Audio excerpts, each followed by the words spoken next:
আসসালামু আলাইকুম। এখন দেখবেন সংবাদ শিরোনাম।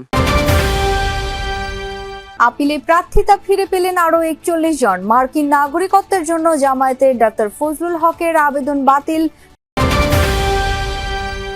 ভারতে টাইগারদের বিশ্বকাপ খেলায় ঝুঁকি দেখছে খোদ আইসিসি নিরাপত্তা টিম। মোস্তাফিজকে ছাড়া দল গঠন সহ ৩ সুপারিশ। উন্নয়ন বাজেট থেকে ছেটে ফেলা হলো ৩০,০০০ কোটি টাকা। এনইসি সভায় সিদ্ধান্ত, পিডির অভাবে যথাসময়ে শেষ হয় না প্রকল্পের কাজ। ঢাকায় নতুন মার্কিন রাষ্ট্রদূত ব্রেন্ট ক্রিস্টেনসেন। ঢাকা ওয়াশিংটন সম্পর্কে উইন উইন অবস্থা তৈরি করাই চ্যালেঞ্জ বলছেন বিশ্লেষকরা। এতক্ষণ দেখছিলেন সংবাদ শিরোনাম, এখন দেখবেন বিস্তারিত। প্রার্থিতা ফিরে পেতে তৃতীয় দিনে ৭১টি আপিল নিষ্পত্তি করল ইসি। আর ৪১ জনের আবেদন মঞ্জুর করা হলেও বাতিল হয়েছে ২৫টি, অপেক্ষমান ৪টি। শুনানিতে কিশোরগঞ্জ ৫ আসনের স্বতন্ত্র প্রার্থী রাষ্ট্র সংস্কার আন্দোলনের সভাপতি হাসনাত কাইমের প্রার্থিতা ফিরিয়ে দিয়েছে ইসি। দ্বৈত নাগরিকত্বের কারণে চট্টগ্রাম ৯ আসনের জামায়াত প্রার্থী একেএম ফজলুল হকের আপিল না মঞ্জুর করা হয়। নির্বাচনের মাঠে টিকে থাকতে শেষ চেষ্টা হিসেবে আপিল শুনানিতে অংশ নিচ্ছেন বাতিল হওয়া প্রার্থীরা। রিটার্নিং কর্মকর্তার সিদ্ধান্তের বিরুদ্ধে ৬৪৫টি আপিল হয়। যুক্তি তুলে ধরে নিজেদের প্রার্থিতা বৈধ করার চেষ্টা করছেন আপিলকারীরা। প্রার্থিতা ফিরেও পাচ্ছেন অধিকাংশরা। এর মধ্যে রিটার্নিং কর্মকর্তার পক্ষে যেসব যুক্তি, তার বেশিরভাগই টিকছে না। তবে দ্বৈত নাগরিক, ঋণ খেলাপি হওয়া এবং স্বতন্ত্র প্রার্থীদের ১% ভোটারের স্বাক্ষর সম্বলিত তথ্যাদি প্রমাণ করতে না পারায় তাদের আপিল নামঞ্জুর করছে ইসি। গত ৩ দিনের শুনানিতে জামাতে ইসলামীর ৯টি আপিলের মধ্যে ৩টি মঞ্জুর। দ্বৈত নাগরিকত্বের কারণে চট্টগ্রাম ৯ আসনের জামাতের প্রার্থী একেএম ফজলুল হকের আপিল বাতিল করে ইসি। জাতীয় পার্টির এখন পর্যন্ত ২১ জনের আপিল মঞ্জুর হয়েছে। তৃতীয় দিনে ৫ জনের শুনানি ছিল, ৩ জন বৈধতা পেয়েছে। এ সময় ইসির বিরুদ্ধে পক্ষপাতমূলক আচরণের অভিযোগ করেন তারা। এখন পর্যন্ত ১৮-১৯টি আপিল আমাদের মঞ্জুর হয়েছে। ১৯ জন প্রার্থিতা পেয়েছেন। তারা অবশ্যই লাঙ্গল প্রতীক নিয়েই মনোনয়ন নিয়েছে, লাঙ্গল প্রতীক নিয়েই জমা দিয়েছে এবং লাঙ্গল প্রতীক নিয়েই তাদের মনোনয়ন গৃহীত হয়েছে। এখন তাদেরকে একটি ব্যালট কেটে রিটার্নিং কর্মকর্তা হাতে তুলে দিবেন। এটা জাস্ট এ মেয়ার ফর্মালিটিস।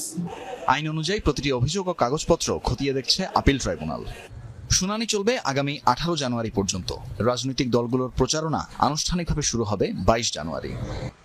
জাতীয় নির্বাচনের কার্যক্রম বাধাগ্রস্ত হয় এমন কর্মকাণ্ড থেকে বিরত থাকতে আনসার সদস্যদের নির্দেশনা দিয়েছেন স্বরাষ্ট্র উপদেষ্টা জাহাঙ্গীর আলম চৌধুরী। সকালে গাজীপুরে আনসার ও ভিটিপি একাডেমিতে বাহিনীর সমাপনী কুচকাওয়াজ অনুষ্ঠানে কথা বলেন তিনি। উপদেষ্টা জানান, নির্বাচনে দায়িত্ব পালন করবেন ৫.৫ লাখেরও বেশি আনসার সদস্য। বলেন, আনসার সদস্যদের অংশগ্রহণে নির্বাচনের নিরাপত্তা ব্যবস্থা আরও সুসংহত হবে। নিরাপত্তা ঝুঁকি এড়াতে মোস্তাফিজুর রহমানকে বাদ দিয়ে টি-২০ বিশ্বকাপের দল সাজাতে বিসিবিকে পরামর্শ দিয়েছে আইসিসির নিরাপত্তা বিভাগ। জানিয়েছেন যুব ও ক্রীড়া উপদেষ্টা আসিফ নজরুল। পাশাপাশি বিশ্বকাপে দর্শকদের জার্সি পরে ঘোরাঘুরি ও আসন্ন জাতীয় নির্বাচন নিরাপত্তা ঝুঁকি বাড়াতে পারে টাইগারদের, এমন শঙ্কার কথাও জানানো হয় আইসিসির দেয়া মেইলে। এমন পরিস্থিতিতে ভারতে গিয়ে খেলা অসম্ভব বলছেন যুব ও ক্রীড়া উপদেষ্টা। মোস্তাফিজুর রহমানকে আইপিএল থেকে বাদ দেওয়ার পর থেকেই এর প্রভাব পড়েছে বাংলাদেশ ও ভারতের ক্রিকেটীয় কূটনীতিতে, যার ফলে টি-২০ বিশ্বকাপ খেলতে ভারতে যেতে অস্বীকৃতি জানায় বিসিবি। এই বিষয়ে আইসিসিকে ২ দফায় মেইল করা হলে ফিরতি মেইল দেয় সংস্থাটির নিরাপত্তা বিভাগ, নিশ্চিত করেছেন যুব ও ক্রীড়া উপদেষ্টা আসিফ নজরুল। যেখানে নিরাপত্তা ঝুঁকি এড়াতে মুস্তাফিজকে বিশ্বকাপের দলে না রাখা সহ ৩টি সুপারিশ করা হয়। সমর্থকদের জার্সি পরে ঘোরাঘুরি ও আসন্ন জাতীয় সংসদ নির্বাচন বাংলাদেশের নিরাপত্তা ঝুঁকির বৃদ্ধির কথা উল্লেখ আছে। অবশ্য সুপারিশের কথা বিসিবি আনুষ্ঠানিকভাবে কিছু না জানালেও যুব ও ক্রীড়া উপদেষ্টা আসিফ নজরুলের দাবি, এমন পরিস্থিতিতে ভারতে টি-২০ বিশ্বকাপ খেলা সম্ভব নয়। চলতি অর্থ বছরের শুরুতে বরাদ্দ দেয়া হলেও এখন এসে ১০ মেগা প্রকল্প থেকে ১২,০০০ কোটি টাকা কাটছাঁট করল অন্তর্বর্তী সরকার। সবচেয়ে বেশি টাকা কাটা হয়েছে মেট্রো রেল 1 প্রকল্পের। পরিকল্পনা উপদেষ্টা জানালেন, বাকি সময়ে অর্থের ব্যবহার হবে না বলে উন্নয়ন বাজেট কমানো হয়েছে। এতে মন্ত্রণালয়গুলোরও আপত্তি নেই। তার মতে, যোগ্য প্রকল্প পরিচালক না পাবার ফলেই এডিপি বাস্তবায়নে দেরি হচ্ছে। চলতি অর্থবছরের শুরুতে কথা ছিল উন্নয়ন প্রকল্পে খরচ হবে 2,30,000 কোটি টাকা, কিন্তু 6 মাস পেরোতেই ভাবনা আর বাস্তবতার মধ্যে বিস্তর ফারাক। কিছু সমস্যা পুরনো, তার উপর প্রকল্প রিভিউ, অর্থ সংকট আর প্রকল্প পরিচালকদের অভাবে কাজ তেমন এগোয়নি। ফলে 90% অর্থ খরচই করা যায়নি। প্রকল্প বাস্তবায়নের হার এই মুহূর্তে 10 বছরের হিসাবে সর্বনিম্ন। সোমবার জাতীয় অর্থনৈতিক পরিষদ এনইসি সভায় তাই বার্ষিক উন্নয়ন কর্মসূচি সংশোধনের বিকল্প ছিল না। বরাদ্দ কমেছে প্রায় 30,000 কোটি টাকা। মেট্রো রেল 1, 5 ও 6 প্রকল্প থেকে কাটছাট হয়েছে সবচেয়ে বেশি। তালিকায় আছে শাহজালাল বিমানবন্দর, সিলেট হাটিকুমরুল 4 লেন, ঢাকা সিলেট 4 লেন ও গাজীপুরের বিআরটি প্রকল্প। অনেক প্রকল্পে 1,000 কোটি টাকা থেকে 3-4 হাজার কোটি টাকা পর্যন্ত কমানো গেছে। কমানোর পরও মন্ত্রণালয়গুলো বলেনি যে আমাদের কোনো অসুবিধা হচ্ছে। তাহলে ছিল কেন ওগুলো? পরিকল্পনা উপদেষ্টা জানালেন, জুলাই বিপ্লবের পর থেকেই অনেক প্রকল্প পরিচালককে খুঁজে পাওয়া যাচ্ছে না। বাধ্য হয়ে দায়িত্ব দিতে হয়েছে বিকল্প ব্যক্তিকে, এতে কাজে দেরি হয়েছে। চলতি প্রকল্প সব তো আমাদের কাছে আসে না, ওগুলো চলতেই থাকে, কিন্তু যেগুলো আমাদের কাছে এসেছে সেগুলো সংশোধন করতে হয়েছে। সংশোধন করতে গিয়ে আবার নতুন করে সেগুলোকে চলমান করতে গিয়েও সময় বেশি লেগেছে। এ সময় বিদেশি ঋণের ক্ষেত্রে আরো সতর্ক হবার আহ্বান উপদেষ্টার। ঢাকায় এসেছেন 19তম মার্কিন রাষ্ট্রদূত ব্রেন্ট ক্রিস্টেনসেন। সন্ধ্যায় শাহজালাল আন্তর্জাতিক বিমানবন্দরে তাকে স্বাগত জানান পররাষ্ট্র মন্ত্রণালয়ের কর্মকর্তা সহ যুক্তরাষ্ট্র দূতাবাসের কর্মকর্তারা। দীর্ঘদিন শূন্য থাকা রাষ্ট্রদূতের পদটি পূর্ণ হতে যাচ্ছে ক্রিস্টেনসেনের আগমনে।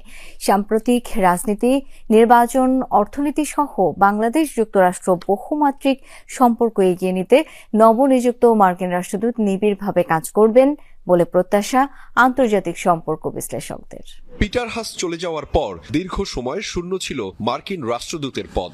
ট্রাম্প প্রশাসনের নিয়োগে এবার রাষ্ট্রদূত হিসেবে ঢাকায় আসলেন ব্রেন্ট ক্রিস্টেনসেন। তাকে স্বাগত জানান পররাষ্ট্র মন্ত্রণালয় ও মার্কিন দূতাবাসের কর্মকর্তারা। ঢাকায় আসার আগে 9 জানুয়ারি ওয়াশিংটন ডিসিতে আনুষ্ঠানিকভাবে শপথ নেন ব্রেন্ট ক্রিস্টেনসেন। জানান, বাংলাদেশের সাথে তিনি বেশ ভালোভাবে পরিচিত, সেখানে ফিরতে পেরে ভীষণ আনন্দিত। এর আগে সিনেট শুনানিতে ক্রিস্টেনসেন গণতন্ত্র, মানবাধিকার, রোহিঙ্গা সংকট এবং অর্থনৈতিক সহযোগিতার উপর জোর দিয়েছিলেন। তার নেতৃত্বে যুক্তরাষ্ট্র নির্বাচন পর্যবেক্ষণে আরো সক্রিয় হতে পারে বলেও ধারণা করা হচ্ছে। নবনিযুক্ত রাষ্ট্রদূত এই বহুমাত্রিক সম্পর্ক এগিয়ে নিয়ে যাওয়ার জন্য কাজ করবেন, শুধুমাত্র এক কেন্দ্রিক না। নতুন পলিটিক্যাল পার্টি যেটা বাংলাদেশের ইলেকশনে আসবেন, তাদের সাথে এই কন্টিনিউটিটা বজায় রাখার জন্য সর্বোচ্চ চেষ্টা করবেন। প্রত্যেকটা সেক্টরেই কাজ করার সুযোগ রয়েছে এবং বাংলাদেশ, আমি মনে করি যে প্রোঅ্যাক্টিভলি এই সুযোগগুলো গ্রহণ করা উচিত। দুদেশের স্বার্থ ও বহুমাত্রিক সম্পর্ক রক্ষায় দ্বিপাক্ষিক প্রচেষ্টা ও উদ্যোগকে গুরুত্ব দিয়েছেন আন্তর্জাতিক সম্পর্ক বিশ্লেষকরা। তাগিদ দেন উইন উইন সিচুয়েশনের সম্পর্ক গঠনে। বাংলাদেশের সাথে যে চীন সংক্রান্ত সম্পর্কগুলি আছে এবং রিজিয়নালি পাকিস্তান বা ভারতের যে সম্পর্কগুলি আছে, সেগুলিও তার জন্য একটা বড় ফোকাস হবে। সাউথ এশিয়ার জন্য ইউএস সিকিউরিটি স্ট্র্যাটেজিটা